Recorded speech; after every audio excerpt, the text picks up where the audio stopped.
تعالیٰ نے قرآن مجید میں انسان کے جو اوصاف بیان کیے، انسان کی جو صفات بیان کی ہیں، ان میں جو سب سے اہم ترین صفت ہے الہمہا فجورہا و تقواہا،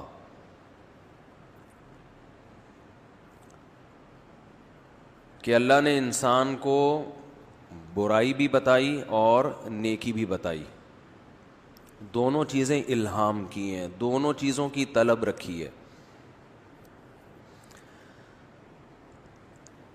قرآن جب انسان کی صفات سے بحث کرتا ہے، یعنی جب انسان کو ڈیفائن کرتا ہے، تو اس کے ڈیفائن کرنے کا انداز اور ایک سائنٹسٹ کے ڈیفائن کرنے کے انداز میں زمین اور آسمان کا فرق ہوتا ہے۔ بات آ رہی ہے سمجھ میں؟ مثال کے طور پر آپ جب ڈاکٹر کے پاس جاتے ہیں کلینک میں، ڈاکٹر آپ سے کہتا ہے جی بتائیے اپنے بارے میں، تو آپ کیا بتاتے ہیں؟ یعنی اپنے آپ کو ڈیفائن کرتے ہیں، اپنے بارے میں بتاتے ہیں، کہ تنخواہ بتاتے ہیں؟ بولو بھائی، اپنی قوم بتاتے ہیں؟ جب ڈاکٹر کے سامنے آپ اپنے آپ کو ہائی لائٹ کریں گے تو آپ بیماریاں بتانا شروع کر دیں گے۔ ڈاکٹر کہتا ہے جی بتائیے اپنے بارے میں کچھ بتائیں، فوراً آپ کبھی گردے پہ ہاتھ لگا رہے ہوگے، ڈاکٹر صاحب ادھر بھی درد ہوتا ہے، ڈاکٹر صاحب جب صبح اٹھتا ہوں تو طبیعت کچھ بجھی بجھی سی ہوتی ہے۔ یہی ہو رہا ہے آج کل لوگوں کے ساتھ، جو 18 سال کی عمر میں جب صبح اٹھ کے جو فریشنس ہوا کرتی تھی طبیعت میں، ایک ایسا جیسے جنت میں آ گئے، اب صبح بھی ویسے ہی سست ہوتے ہیں جیسے رات کو ہوتے ہیں۔ تو یہ آپ اپنی کوالٹیز بیان کر رہے ہیں کہ میرے اندر یہ خصوصیات ہیں۔ کوالٹی تو نہیں کہیں گے، یعنی جو اپنی صفات ہیں آپ وہ بیان کر رہے ہیں۔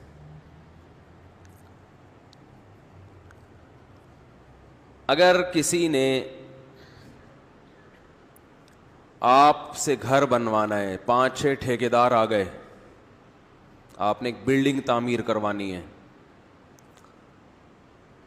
تو آپ پھر ان ٹھیکیداروں سے انٹرویو لیتے ہو،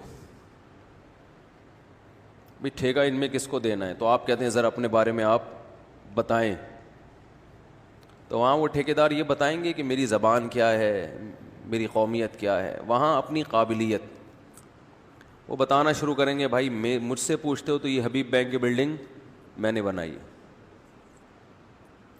ورلڈ ٹریڈ سینٹر میرے چھوٹے بھائی نے بنایا تھا، اس طرح کی صفات بیان کرے گا نا وہ۔ کیا ہو گیا بھائی؟ تو میں آج ایتھیس پہ بیان نہیں کروں گا، میں صرف ایک مثال کے لیے، وہ بہت ان کو نچوڑ دیا ہم نے۔ یہ جو کہتے ہیں نا قرآن میں انسان کی صفات جو ہیں، کچھ سائنس کو قرآن نے کیوں فوکس نہیں کیا؟ یہ تو میڈیکل سائنس بتاتی ہے کتنے گردے ہیں بھائی، کھانا کیسے ہضم ہوتا ہے۔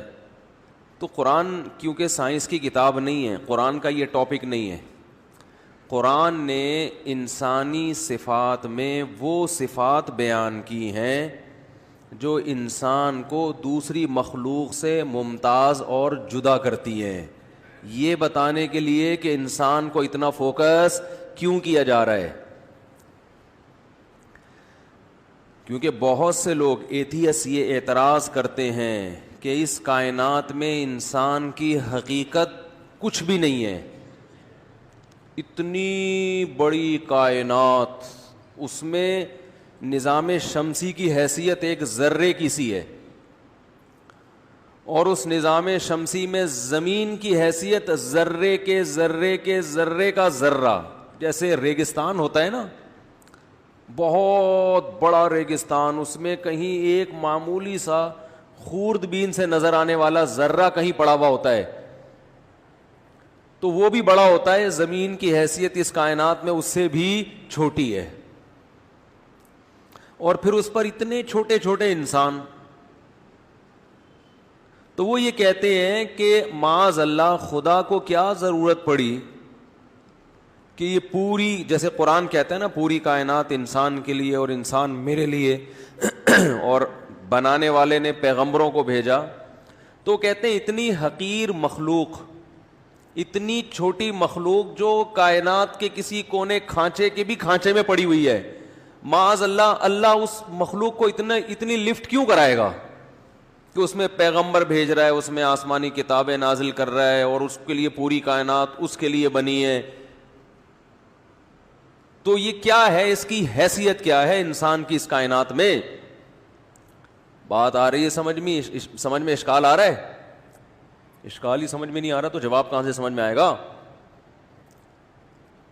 بھائی؟ یہ تو ہم کہتے ہیں نا سید الانبیاء, تمام پیغمبروں کے سردار محمد صلی اللہ علیہ وسلم انسانیت کے لیے آئے, پھر اللہ نے قرآن نازل کیا, تورات نازل کی, انجیل نازل کی. تو وہ کہہ رہے ہیں یہ تو کوئی اوقات 2 ٹکے گا انسان نہیں ہے. یا تو یہ کائنات میں بہت بڑی اس کی ویلیو ہوتی, نظام شمسی یا اس کائنات میں جو سب سے بڑا سیارہ ہوتا اس پہ یہ حکومت کرتا. اتنی عظیم مخلوق کو حصے میں دیا کیا ہے؟ ایک معمولی سا ذرہ.